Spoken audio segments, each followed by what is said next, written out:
What distinguishes Broadcasting Scotland from a website or blog, apart from our brilliant programmes? Hi there, I'm Gordon Ross. Are the costs we face to enable us to produce those programmes. These costs are significant and ongoing. However, our facilities are able to do so much more if only we had the staff.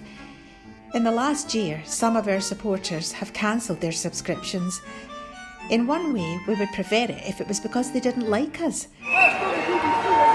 rather than it being because of the financial pressures which we are all under because of COVID. The really positive outcome of our fundraiser is that at a time of economic challenge in Scotland, we will use your donations to create jobs and in a small way contribute to improving the Scottish economy. If you want us to be Scotland's independent broadcaster, able to provide an alternative mainstream television platform, then please support us. Scotland is going to be an independent country. Just imagine what we could do if we had even 1% of the BBC Scotland channel's budget. Imagine. And then please consider turning your imagination into reality. Please support us if you can afford it.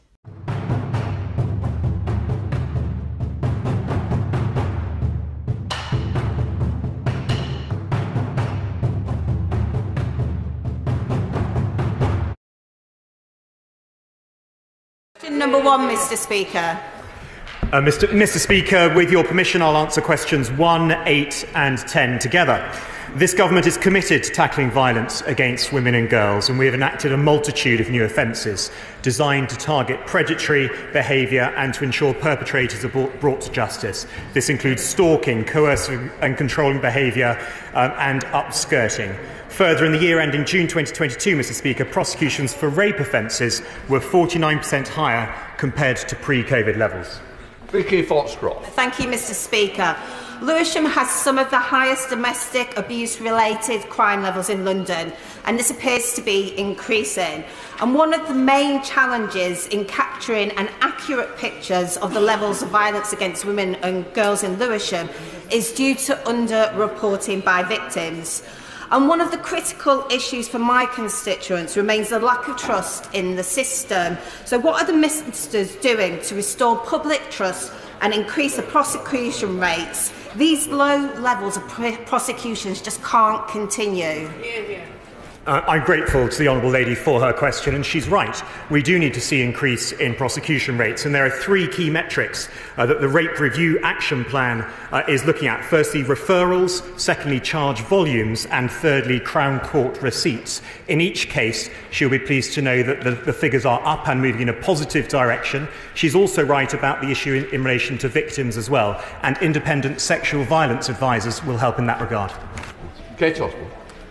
Thank you. The commitment to introduce specialist rape courts has not been met. Instead, there's a pilot scheme in just 4 locations, yet survivors are not able to select where their cases are heard. Each day in the UK, there's around 300 rapes, and of those, around 190 are reported, and of those, only 3 rapists will see the inside of a courtroom, never mind a prison cell. The rest will be free to abuse and rape again. Over the Christmas period, the number of rapes rise. So will resources be put into place to ensure cases reported to the government's new 24-hour hotline are actually prosecuted? And again, Mr. Speaker, I'm very grateful to the Honourable Lady for mentioning the new hotline. It is right to say that overall prosecutions are up. They are up 49%. And convictions for rape are up as well at 41%. But the Honourable Lady is right to say what she says. There are 3 pilot areas for rape courts, but each and every Crown Court is a court that is able to take on rape cases. And I'm determined to see that prosecutions rise and convictions rise as well. Geraint Davies. Not here. Dr. Caroline Johnson. Thank you, Mr. Speaker. Mr. Speaker, for women who have been raped, the time that it takes to come to court, where it does come to court, is too often long and traumatic. What is my honourable friend doing to ensure that this time is shortened for all concerned? Mr. Speaker, thank you, and I'm grateful to my honourable friend for raising this issue. Timeliness is clearly an important issue in ensuring that victims stay with and continue to support prosecutions, and my honourable friend is absolutely right. In terms of the number of days that it takes between police referral to CPS charge, that has been moving in the right direction and was 29 days faster in the last quarter. I do want to strike a note of caution, though. It is important to ensure that the evidence is right, and, Mr. Speaker, on occasions that can take some time. James Daly. Thank you very much, Mr. Speaker. Can I acknowledge the progress the government is making on this issue? But the real heart of this matter is the lack of referrals from the police, especially in rape cases, to the Crown Prosecution Service. We have a charge-out rate at present of around 1.7%. That has to change. Thank you, Mr. Speaker, and again I pay tribute to my honourable friend who brings to this chamber and indeed to the Select Committee considerable experience, and I'm grateful for his question. In terms of charge rates, you will have heard that is one of the key metrics. The overall figure is 72.8%. That compares with all crime of 78.8%. It's not that far off, and he'll be pleased to know that in his local area the charge rate is increasing. Sir James Duttridge. Mr. Speaker, whilst welcoming the absolute increase in the number of rape prosecutions in Essex, the percentage of prosecutions is still pitifully low. What more can the Attorney-General to help excellent police crime commissioners like Roger Hurst and members of Parliament across Essex to improve the situation? Mr. Speaker, thank you, and I thank my honourable friend for his question and for championing his local area. He is right, there is one thing that we can do, and that is to support victims. That is what we are doing, not least through the independent sexual violence advisors. And where victims have that help and support, they are 49% more likely to stay with the programme and to continue to support and progress through the criminal justice system. Shadow Attorney-General Emily Thornley. Thank you very much, Mr. Speaker. I believe that the Solicitor-General is now an old hand at this, but may I welcome the new Attorney-General to her place. As the Solicitor will know, an estimated 1 in 5 women in this country have experienced the daily misery of being stalked and the constant fear that their stalker may one day attack them.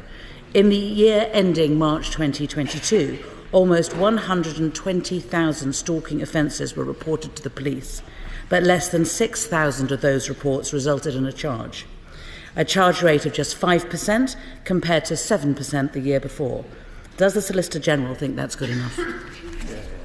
Mr. Speaker, I'm very grateful to the Right Honourable Lady for her warm welcome to me as well as to the Attorney-General as well. And she's right to raise this issue. I would gently point out that stalking was in fact created an offence under this government, and I pay tribute to my predecessor as Solicitor-General, my Right Honourable friend, the member for Cheltenham, in all his work in this area. But she is right to highlight that the prosecution rates and the charge rates are not high enough. She will have seen from the action plan that I've referred to that we're determined to see that increase, and the Attorney-General and I keep a very close eye on this. Emily Thornley. I thank the Solicitor-General for that answer, and I appreciate the seriousness with which he approaches these issues. But as he will know, a formal complaint has been submitted by the Susie Lampu Trust and 20 other members of the Anti-Stalking Consortium, asking for an investigation into the overall handling of stalking cases. Whatever the outcome of that process, can I ask the Solicitor-General to take on board the recommendations that the consortium has submitted alongside their complaint and ensure that at every level of the criminal justice system, stalking is treated with the seriousness it deserves? May I pay tribute to the Right Honourable Lady for the tone that she is striking. She is absolutely right to highlight this issue. The Attorney and I will look at that incredibly closely, of course, and we will do exactly as she has said. We now come to SNP spokesperson Angela Crawley. Thank you, Mr. Speaker. Can I also take this opportunity to welcome the Attorney-General to her place? A commitment to protecting women and girls should mean protecting all women and girls. Safeguards protecting against gender-based violence must be extended to migrant women. What representations has the Attorney-General made to the Home Office to ensure that migrant women are offered the same protections as other women in the UK, and to ratify the Istanbul Convention fully and without reservations? Mr. Speaker, I know that my Right Honourable friend, the Attorney-General, will be very grateful for the Shadow Minister's welcome. The truth is that the Attorney-General works incredibly closely with the Home Office on this issue, and more broadly in relation to victims, works incredibly closely with the Home Office and with the Ministry of Justice. It is not in isolation, but it is with these 3 departments that we can make progress. Leon Hart. Please, Mr. Speaker. Thank you, Mr. Speaker. And with your permission, I will group questions 2, 3 and 12 together. Since we enacted the Nationality and Borders Act at the end of June, prosecutions for illegal entry and facilitating illegal entry have increased by 250%. We're working across government to ensure that we can stop the life-threatening crossings and prosecute the gangs behind them. Sally Ann Hart. Mr. Speaker, organised illegal immigration crime is transnational, making collaboration across Europe vital in tackling people smuggling from source to transit to destination. What steps is my right honourable friend taking to work with partners across Europe to share intelligence and resources to ensure more prosecutions are successfully brought against these reprehensible criminals? Mr. Speaker, I thank the Honourable Lady for her question. She is a great champion for the beautiful Hastings and Rye. The government routinely works with international partners to disrupt organised crime groups. The CPS has deployed a criminal justice advisor in France who supports prosecutions on both sides of the Channel. We also collaborate with other jurisdictions, for example through Eurojust, on sharing evidence gathering where that's appropriate.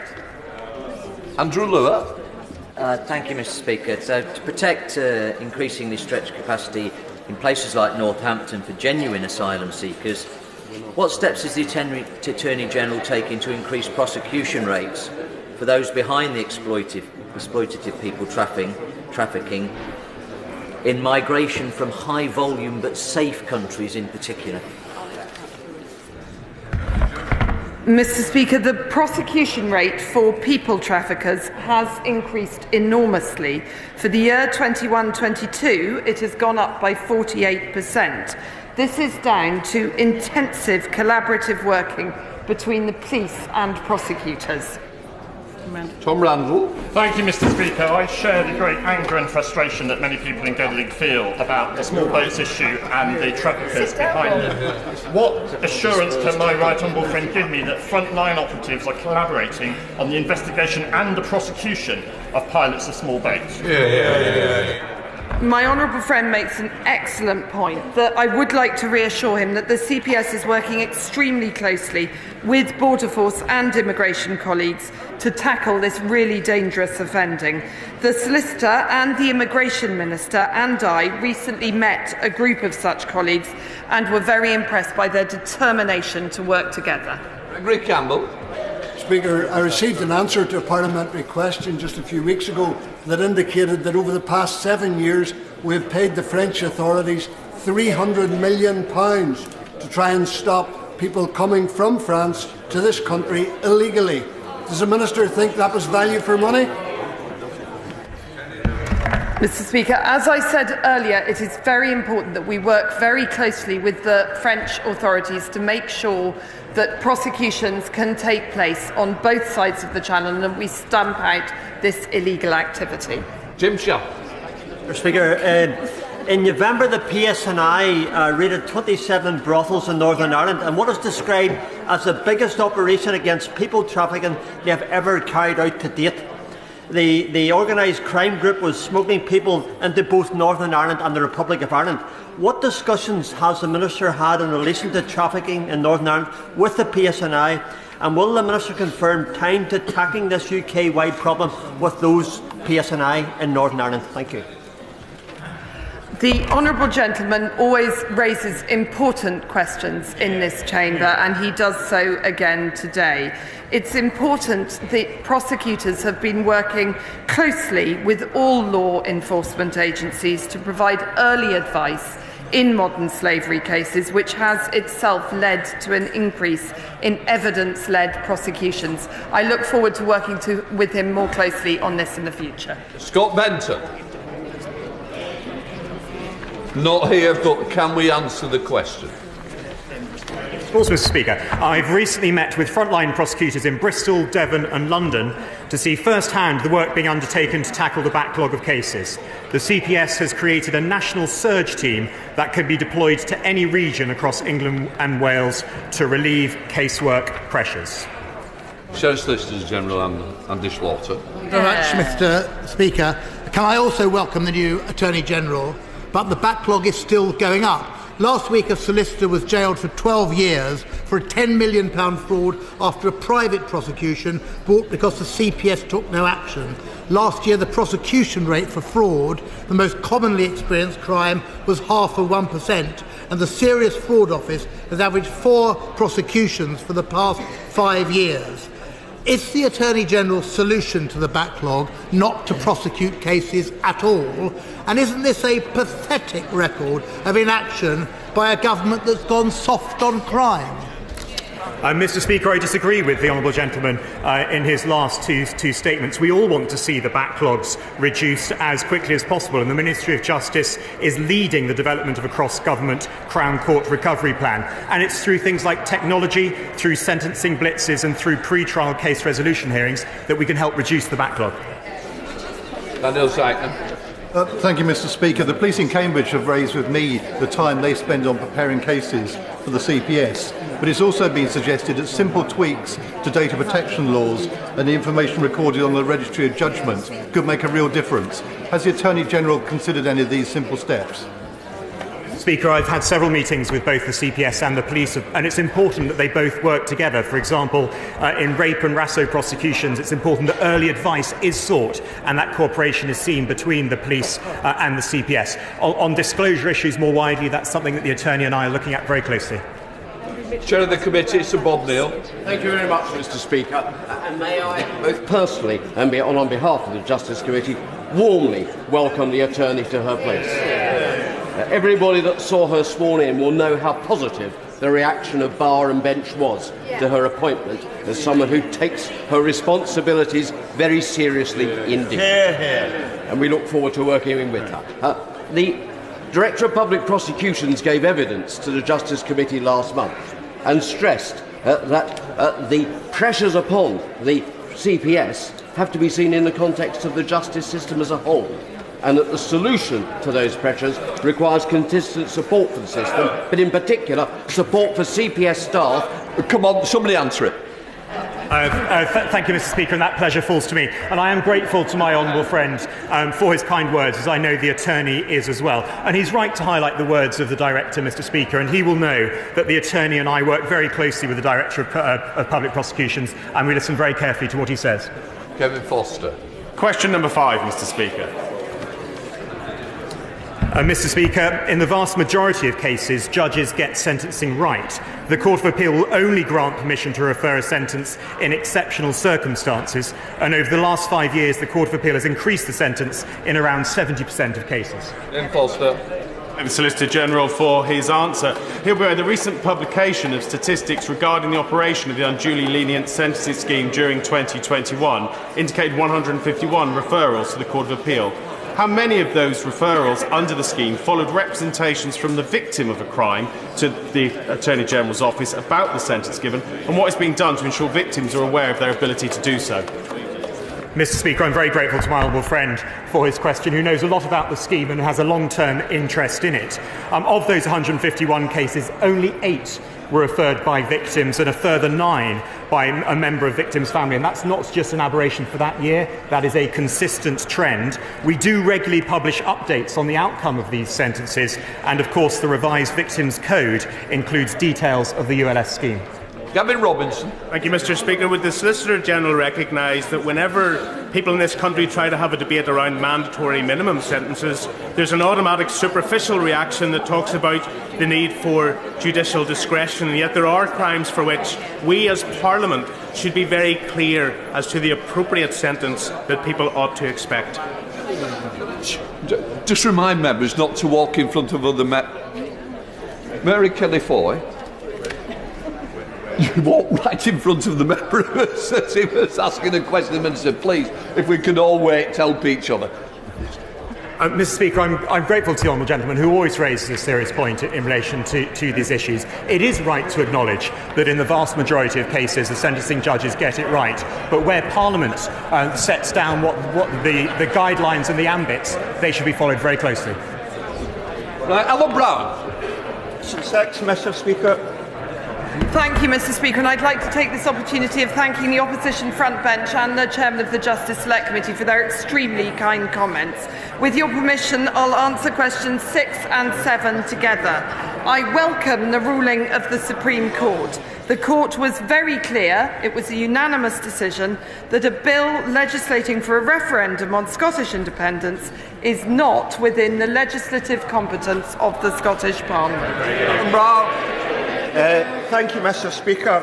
That might be the case with the Supreme Court, but if we look back, John Major said of Scotland that no nation could be held irrevocably in a union against its will. So will she confirm if Scotland is in a voluntary union, and if so, what's the legal mechanism to affirm that, or more importantly, the legal means by which Scotland can voluntarily leave this union?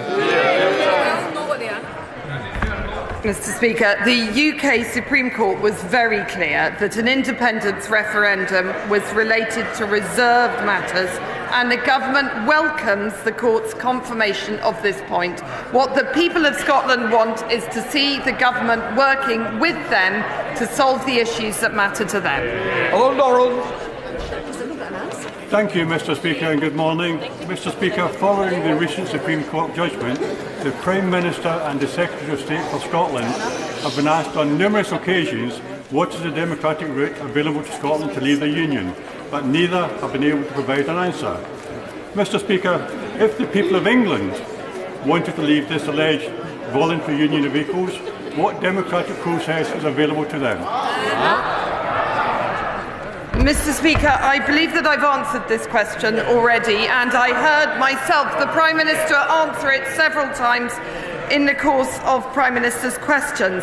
The Supreme Court rejected the Lord Advocate's submissions that an advisory referendum would only have an indirect and consequential effect on the reserved matter. This matter is reserved. Does my right honourable friend agree with me that the Supreme Court's judgment will also have the unexpected side effect in that it will force the Scottish Government to actually concentrate on domestic policy for once? I thank the honourable gentleman for his question. I agree that the people of Scotland want us to work together to fix the challenges that we face collectively, and now is the time to make sure that we work together, and that's what this government will do. David Dewey. Question number 9, please, Mr. Speaker.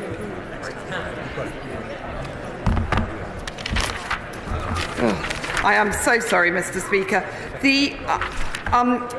The government stands with Ukraine as it defends itself from Russia's invasion. I am personally extremely committed to this, and frankly my home life wouldn't be worth living if I weren't. We are working closely with the Ukrainian Prosecutor General, Andrei Kostin, as he presents Russia's crimes in the Ukrainian courts. The UK, US and EU Atrocity Advisory Group is helping him, as is Sir Howard Morrison. We've provided a package of financial support for the International Criminal Court, and we stand ready to do whatever else is required. David Dewey. Thank you, Mr. Speaker, and can I join others in welcoming my right honourable friend to her post? And can I ask my right honourable friend, what's her assessment of the international community's response to the alleged war crimes being committed in Ukraine?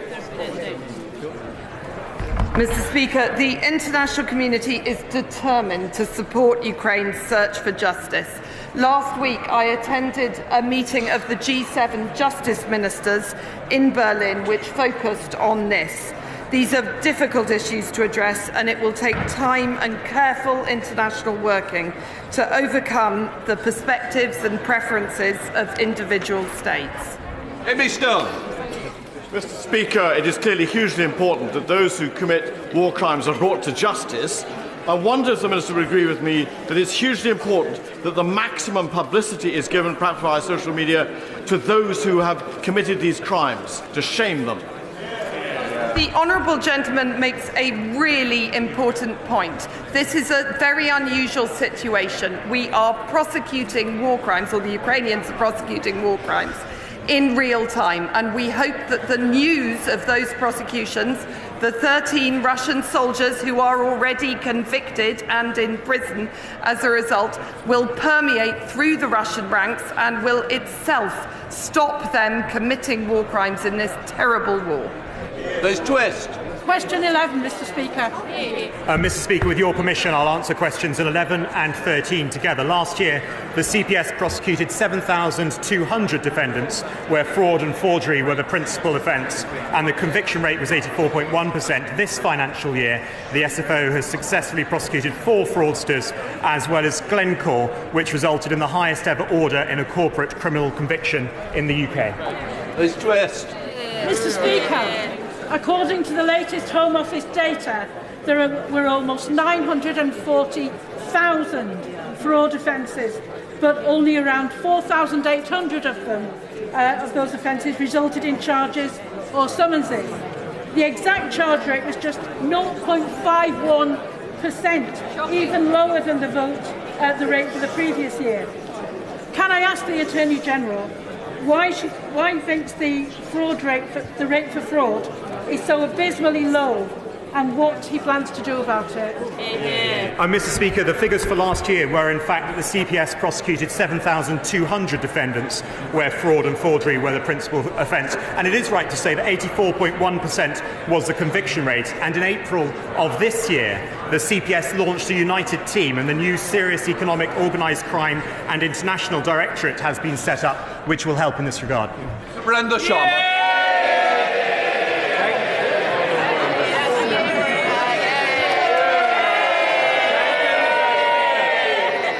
Simple fact of life that you cannot tackle a problem if you don't know the scale and nature of what you are dealing with. So does the Attorney General agree with me that the government needs urgent answers to 3 basic questions? What is the total scale of fraud in the UK? How much of it is being perpetrated from overseas? And how much of it represents organised crime? And is she able to give us any of these answers today? Mr. Speaker, both the CPS and the SFO play a significant role in tackling fraud and economic crime, and we shouldn't gloss over the successes that there have been. And Mr. Speaker, once again, I do pay tribute to the SFO for their successful prosecution of Glencore, which resulted in a £280 million total payment, the highest ever that has been ordered in a corporate criminal conviction in the United Kingdom. Order, order. I have a short statement to make. His Majesty the King is visiting Parliament next Wednesday. Between 3:15 and 3:45, the sitting of both houses will be temporarily suspended.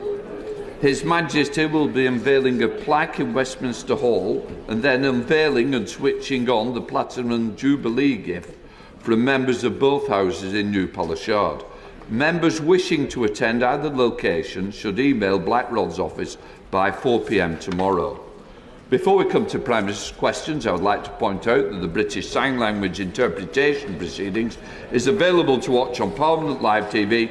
We start with questions to the Prime Minister, Dr. Philippa Whitford. Question number 1, Mr. Speaker. Mr. Speaker, this morning I had meetings with ministerial colleagues and others. In addition to my duties in this House, I shall have further such meetings later today. Dr. Philippa Whitford. Thank you very much, Mr. Speaker. Yesterday, the United Kingdom in its current form turned 100 years old. But neither the Prime Minister nor the leader of the Labour Party seem to recognise the challenge of the Supreme Court ruling as to the very nature of the Union. He didn't answer me 2 weeks ago, so can the Prime Minister clarify if he still believes the UK is a voluntary union? And if so, can he explain the democratic route by which the people of Scotland can choose whether to stay in it or not?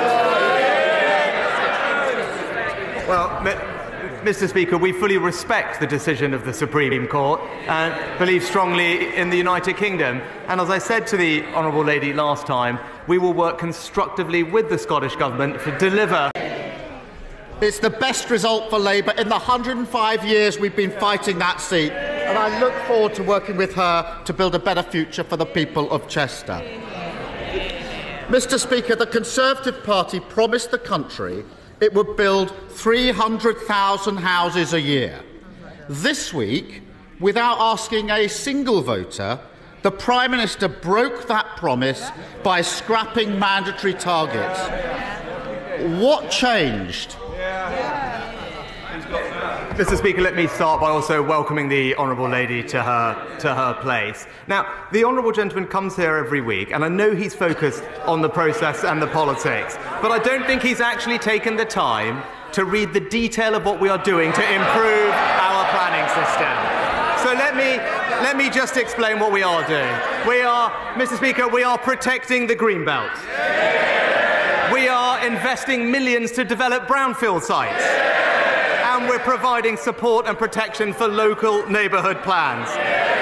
Just this morning, the Shadow Housing Secretary said, communities should have control over where homes are built and what sort of homes are built. That's my position, that's her position. What's his position?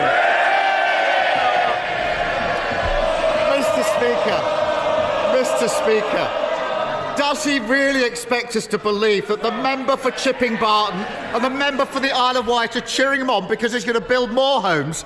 Pull the other one. I'll tell him what changed. His backbenchers threatened him. And as always, the blancmange Prime Minister wobbled. He did a grubby deal with a handful of his MPs and sold out the aspirations of those who want to own their own home. Was it worth it? Mr. Speaker, as ever, engaging in the petty personality politics, not focused on the substance. Again, let me explain what we're doing. We're delivering what I said we would do. We're protecting the character of local communities. We're cracking down on land banking and irresponsible developers.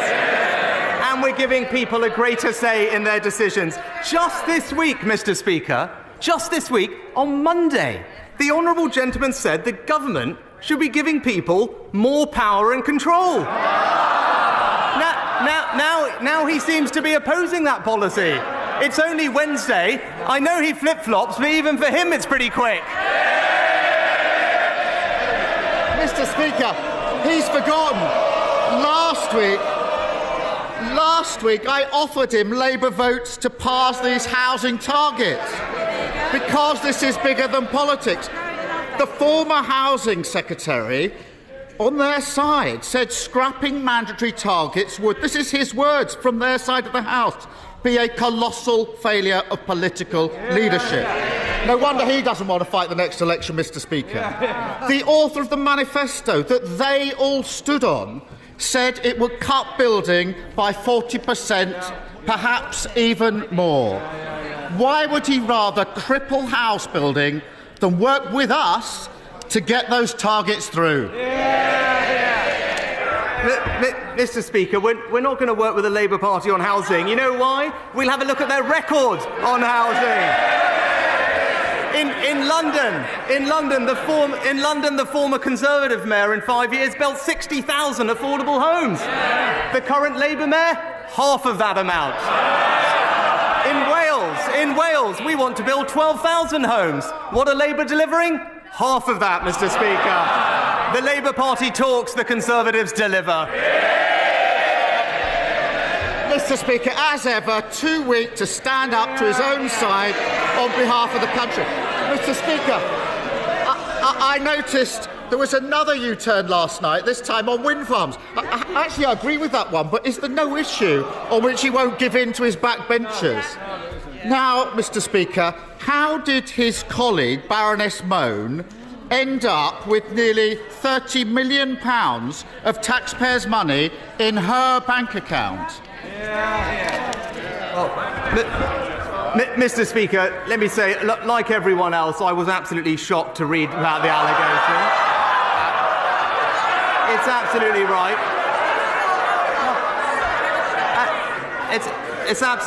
It's absolutely right that she is no longer attending the House of Lords and therefore no longer has the Conservative whip. Again, the one thing we know about the Honourable Gentleman, he is a lawyer. He should know there's a process in place. It's right that that process concludes. I hope that it's resolved promptly. But I'll say one thing, Mr. Speaker, because I tell him what is weak. I tell him what is weak is not being able to. I'll tell him, and that's not being able to stand up to people. I know he's taken some advice from Gordon Brown lately. Why doesn't he listen to a former minister in Gordon Brown's government who just said, why does the Labour Party refuse to stand up for workers in businesses like pubs and restaurants who will lose business as a result of the train strikes? Labour should stand up for working people. If he's strong, that's what he should do. Mr. Speaker, it may not seem like it, but he's supposed to be the Prime Minister. This morning, his Transport Secretary said that his flagship legislation on strikes, this is what he said this morning, his Transport Secretary, you might want to listen to this, is clearly not going to help with the industrial action we're facing. He should stop grandstanding, stop sitting on his hands, get round the table and resolve these issues. And everyone can see what's happening here. A Tory politician got their hands on hundreds of millions in taxpayers' money and then provided Duff PPE, and he says he's shocked. He was the Chancellor. He signed the cheques. How much is he going to get back? Mr. Speaker, it's right that he brought up legislation with regard to strikes, and I'm very happy to address it, actually. So, hard-working families right now in this country are facing challenges. The government has been reasonable.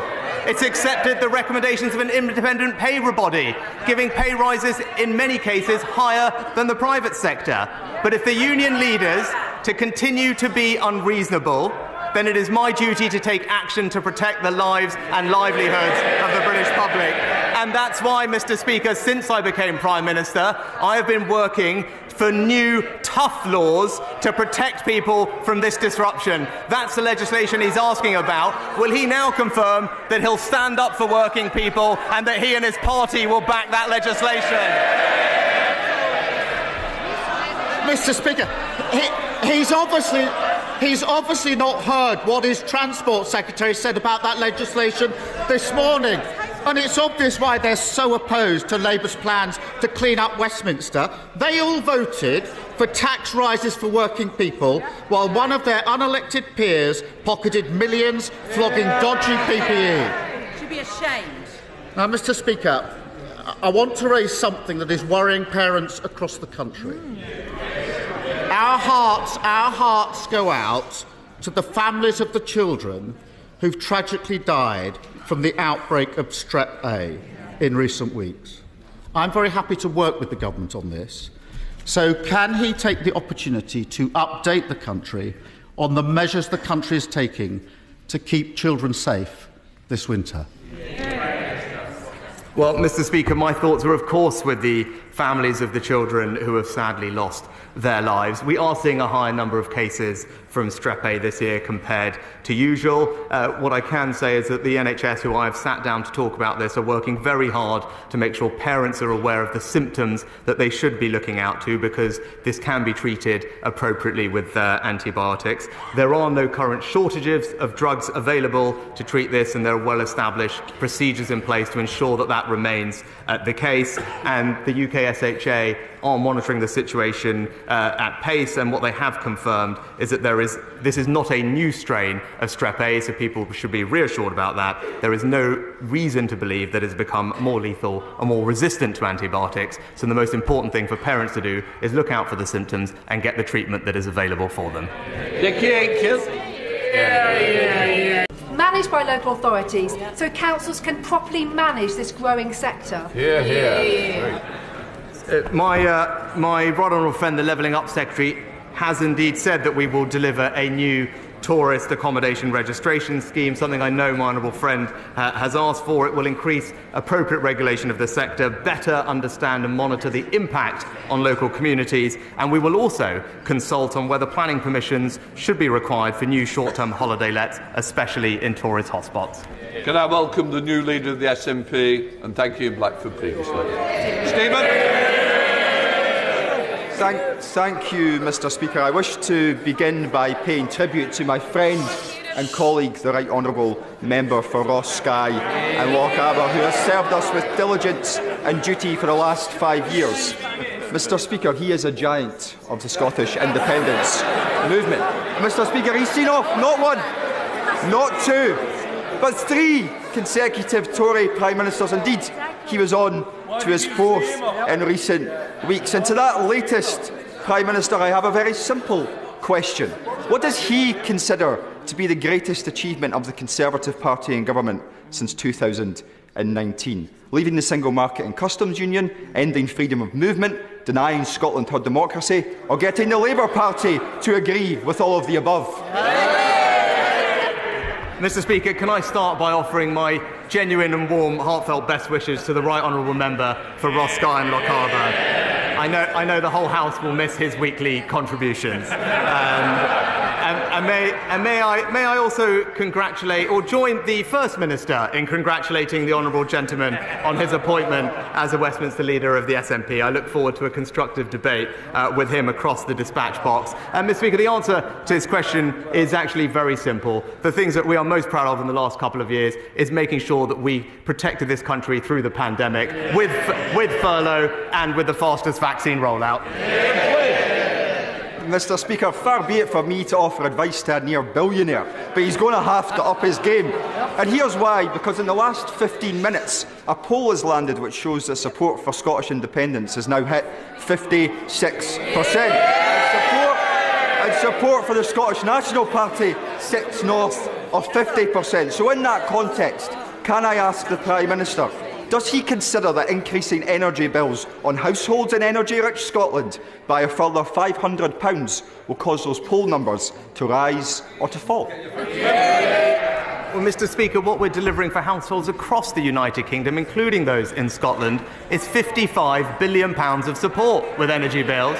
It will save a typical homeowner about £900 under their bills this winter, with extra support for the most vulnerable. And that is, Mr. Speaker, an example of the United Kingdom and the Union delivering for people in Scotland. David Morris. Thank you, Mr. Speaker. Mr. Speaker, the Eden Project North is now getting right to the end of the process. It's gone through right to the levelling up stage 2.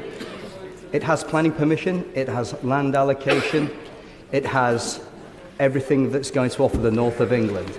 Prime Minister, when are we going to be getting the Eden Project North? Well, Mr. Speaker, my honourable friend, I think the whole House knows my honourable friend has been a passionate campaigner for Eden North for some time. I was pleased to work with him in my previous role. He knows I can't comment on any specific bid, but I know that the Secretary of State will be making these decisions by the end of the year, and I wish him and everyone involved in the project every success. Even Farley. Thank you. Most people and businesses in Northern Ireland accept the need for the protocol and want to see negotiated, pragmatic solutions to the various challenges. While there has been a clear improvement in the mood music between the UK and the European Union over recent weeks, there is a growing frustration and concern at the slow rate of actual progress in those talks. So what steps can the Prime Minister take to inject some momentum into those negotiations? And indeed, can I encourage him to visit Northern Ireland as soon as possible, preferably before Christmas, to engage with local stakeholders around the protocol and also to hear views on how the Assembly can be restored via reform? Well, can I thank the honourable gentleman for his question, and I enjoyed meeting him recently to discuss these issues. Let me give him and the people of Northern Ireland my assurance that I want to see the issues with the protocol resolved as quickly as possible. I do believe that if people enter into these talks that we are having in a spirit of goodwill and pragmatism, that we can indeed find a way through. My right honourable friend, the Foreign Secretary and Vice President Sefcovic, are in regular dialogue, and I will take on board his suggestion to come visit Northern Ireland to discuss these things in person. Darren Henry. Thank you, Mr. Speaker. We just had Small Business Saturday, where we marked the important impact small businesses have on our local communities. I, like many of my colleagues, have spoken to these businesses and heard just how great their concerns are for their future. When the Prime Minister was Chancellor earlier this year, he went with me to Fred Hallam in Beeston, a business established in 1908.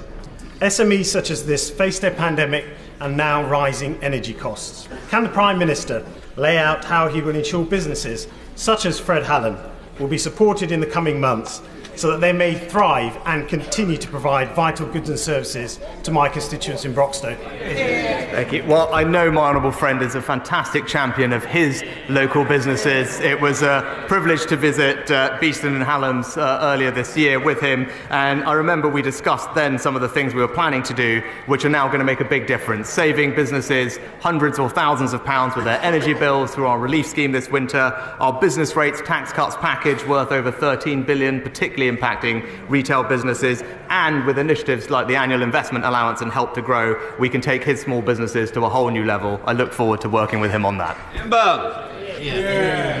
Thank you, Mr. Speaker. A recent set for the Select Committees, both the author of the government's own National Food Strategy and the United Nations Special Rapporteur on the right to food, a call for universal free school meals to address the issue of the 4 million children hungry in the UK.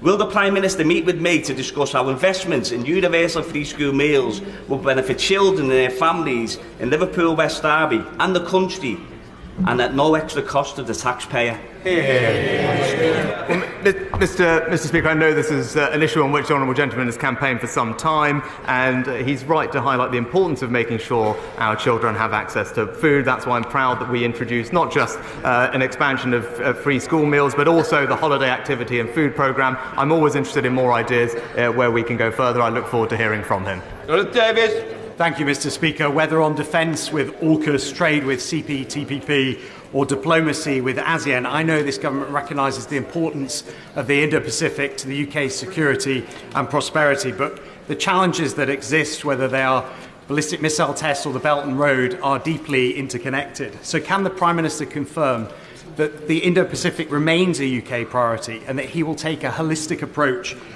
within government to meet the challenges and capture the opportunities that exist in the region? Well, Mr. Speaker, last year's integrated review set out our Indo-Pacific tilt with regard to foreign policy. I reaffirmed this government's commitment to that tilt in a speech at the Lord Mayor's dinner just the other week, and he's right to highlight both the economic and security importance of the region. He should be reassured that we're pursuing not just free trade agreements bilaterally, but also CPTPP, the AUKUS partnership, and indeed, hopefully, a new partnership with regard to our future combat air system, all evidence that we are delivering on the tilt. Siobhan MacDonald. Mr. Speaker, members across this House know the devastating impact of bank branch closures on our communities. But as banks flee the high streets, our free cash machines disappear with them, hitting the most vulnerable hardest. Surely it cannot be right that a quarter of ATMs charge people to access their own money. So will the Prime Minister join dozens of his own backbenchers today in backing my cross-party amendment and ensure that everyone has free access to their hard-earned money? Well, Mr. Speaker, this government is indeed legislating to safeguard access to cash, and that's what the Financial Services and Markets Bill this afternoon will do through a very significant intervention. I'm also pleased that we put in place initiatives with the industry to subsidise free-to-use ATMs in deprived areas, and almost 50 communities are benefiting from our new shared cash facilities, because access to cash is important, and that's what our new bill will deliver. Manchester. Thank you, Mr. Speaker. I very much welcome the government's commitment to its hospital buildings programme. Can the Prime Minister clarify what criteria will be applied for the allocation of those new hospitals? And will it be done in line with the Prime Minister's personal commitment on a merits-based system of government? Because my hospital in Medway serves 500,000 people and is the busiest hospital A&E in Kent. We have some of the highest health inequalities in the country. We were one of the hardest hit areas in Medway during COVID-19. We need our fair share allocation of resources in Medway. Will the Prime Minister visit Medway Hospital with me and fellow local MPs to look at our urgent need? Well, my honourable friend is a fantastic champion for his local area, but especially for his local hospital. He'll know that I can't comment on any specific scheme, but I can tell him that submissions to be one of the new hospitals are currently being reviewed in the department, and an announcement will be made shortly. Murray Foy.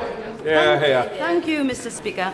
On Small Business Saturday, I was delighted to name Daisy Rose Coffee House as the City of Durham's Small Business of the Year 2022 after a public vote in my inaugural award. But like so many small businesses, Daisy Rose Coffee House is the beating heart of the local community and the cornerstone in their high street. But so many business owners that I meet with feel utterly ignored by the government as they're clobbered by outdated business rates year after year. The government must pick a side. Are they going to continue with to back the online giants, or will they join the Labour Party and back small business and scrap and replace the outdated business rates? Well, Mr. Speaker, can I congratulate Daisy Rose for winning their award and being the beating heart of their high street. I very much hope that they will benefit, and I'm almost certain they will, from our discounts on business rates. Our retail, hospitality and leisure relief gives a 75% discount on business rates in the next financial year, and that comes on top of the support that we'll be providing Daisy Rose and others with their energy bills, with bills being about half of what they would have otherwise been without our support. Conor Barnes.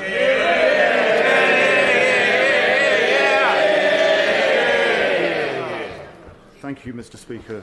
Mr. Speaker, can I thank you and colleagues across the House for your kindness and encouragement in recent weeks. Can I ask my right honourable friend, the Prime Minister, this afternoon to recommit the government he leads to our ambition of levelling up communities in every part of our great United Kingdom? And to that end, could I invite my right honourable friend to come and visit my Bournemouth West constituency and see the latest school rebuild, the multi-million-pound rebuild of the Oak Academy, which will stand as a lasting tribute of opportunity to the people I have the privilege of serving in this House. Well, Mr. Speaker, can I say that it's very nice to hear from my right honourable friend today, and he's absolutely right. There is no better way to spread opportunity around the country than by investing in our children's future. I'm absolutely delighted that Oak Academy in his constituency is benefiting from our school rebuilding programme, and I will certainly ask my office to keep his kind invitation in mind. Alan Doran.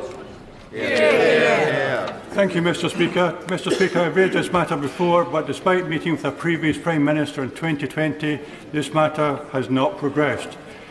In 1984, I was a serving police officer in Metropolitan Police when, on the 17th of April, WPC Yvonne Fletcher was shot in the back and killed whilst policing a political demonstration outside the Libyan embassy. No one has ever been charged in connection with her murder. In November last year, in delivering his judgment in a civil case, a senior High Court Justice, Mr. Justice Spencer, said, "I am satisfied that on the balance of probabilities that the defendant, Saleh Mabrouk, is jointly liable for the shooting of WPC Yvonne Fletcher on the doctrine of common design." Will the Prime Minister meet with me to see how this case may be taken forward and finally bring those responsible for the murder of Yvonne to justice in a criminal court? Oh, can I thank the honourable gentleman for his continued work on this case. As he said, it's something that he has raised before. He'll appreciate that while I can't speak in detail on any particular case, there are differences in the standard of proof required for civil and criminal proceedings. That said, the CPS will consider any new information that is referred to them by the police in relation to this case, and of course, I'd be very happy to meet with him. Jackie Doyle-Price.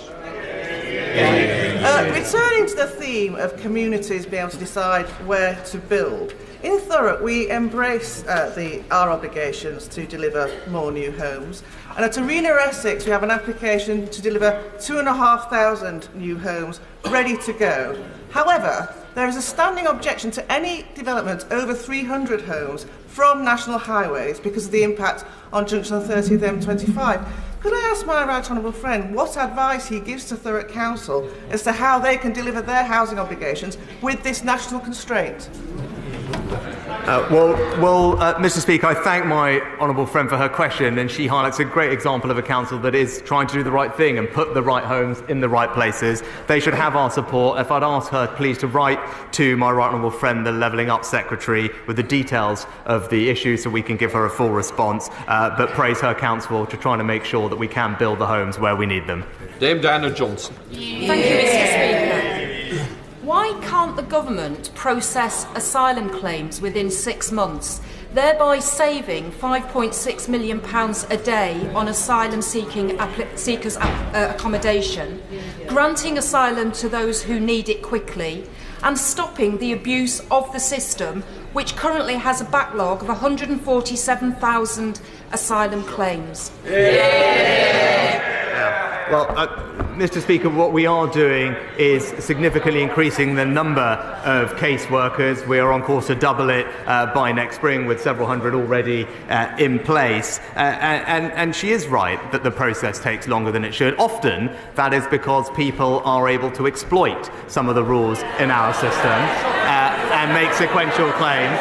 That is exactly the type of thing that the Home Secretary and I are working on fixing, and I look forward to having the party opposite support when we do. Thank you, Mr. Speaker. There have been more reported deaths and adverse reactions following mRNA vaccination in 18 months than there has been to every conventional vaccine administered worldwide for the last 50 years. And given that mRNA vaccines are not recommended for pregnant women or those who are breastfeeding, would my right honourable friend overturn the Big Pharma-funded MHRA's recent recommendation that these experimental vaccines are administered to children as young as 6 months of age? Well, Mr. Speaker, let me first say that I believe COVID vaccines are indeed safe and effective. And no vaccine, COVID or otherwise, will be approved unless it meets the UK regulator's standards of safety, quality and effectiveness.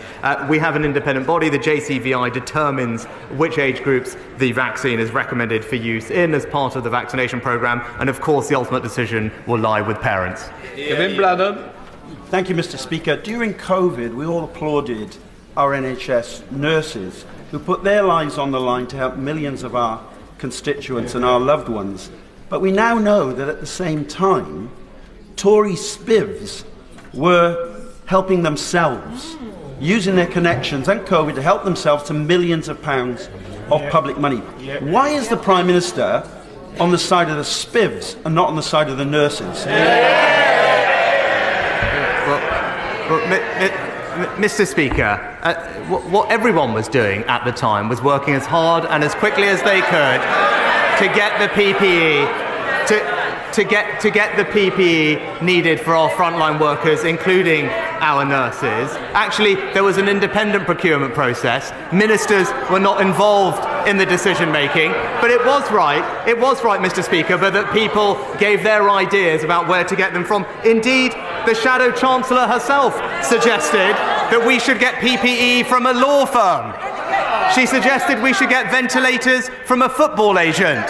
Everyone was trying as hard as they can. We should remember the context and stop playing politics. Thank you, Mr. Speaker.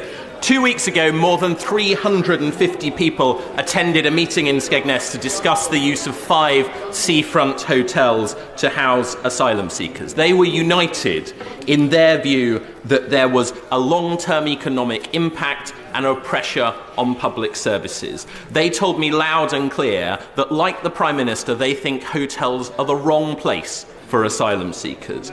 Does he agree with me that the government needs urgently to lay out a plan that moves beyond the use of hotels, puts asylum seekers in the right place for them and the right place for coastal communities such as those in Skegness? I completely agree with my honourable friend. We are now spending £6 million a day housing asylum seekers. Hotels are incredibly expensive. We will urgently bring forward proposals to reduce the pressure, but as he knows, as I know, the best way to solve this problem sustainably is to reduce the number of illegal migrants coming to the United Kingdom, and that's what this government will deliver. Chris Elmore. Thank you, Mr. Speaker. Audit Wales has confirmed that the Welsh Labour government responded well and got on with the job of delivering value for taxpayers' money. Can the Prime Minister tell the House what first attracted him to awarding £1 billion of COVID contracts to Tory donors and supporters, and what is he doing to claw taxpayers' money back? Again, Mr. Speaker, we delivered 32 billion pieces of PPE to the front line at a time when there was a global shortage. As I've already said, everyone tried to do their bit. We heard recommendations from the Shadow Chancellor, but it was right that hers and everyone else's suggestions went through an independent process where ministers were not involved in the decisions. Robin Walker. Josh McAllister's independent review of children's social care has been with the government since May, and I understand there's been some disappointment that the response to it won't be published before Christmas. But can the Prime Minister ensure, given the very important recommendations about some of the most vulnerable children in our society and the families who support them, the people who support them, that there will be a strong and robust government response as early as possible in the new year? Yes, my honourable friend obviously knows this subject area well. He's right to highlight the importance of making sure that we do provide good quality support to vulnerable children. The report has a lot of interesting suggestions in it, and he's right, and I can commit to him, we will respond in due course. Final question, Claire Hanna. Thank you very much. Prime Minister, over 70% of Northern Ireland's international tourists arrive to Dublin and travel across the land border. The UK Government's proposed electronic travel authorisation would likely mean the North being struck off the itinerary of operators and many independent travellers. And the last thing we need is a barrier to one of our biggest economic drivers, to say nothing of the impact on non-Irish and British people living in Ireland. Members from across the House have acknowledged that our border isn't a normal one. Will the Prime Minister commit to scrapping this unworkable proposal? Mr. Speaker, I can give the Honourable Lady my assurance that we remain very committed to the common travel area and indeed do not want to see any checks on the island of Ireland, and that's why we're working very hard to resolve the issues with the protocol and ensure Northern Ireland's place in the United Kingdom. Obviously it's not on this field. Right, let us go on to the urgent question. Urgent question, Dame Margaret Hodge.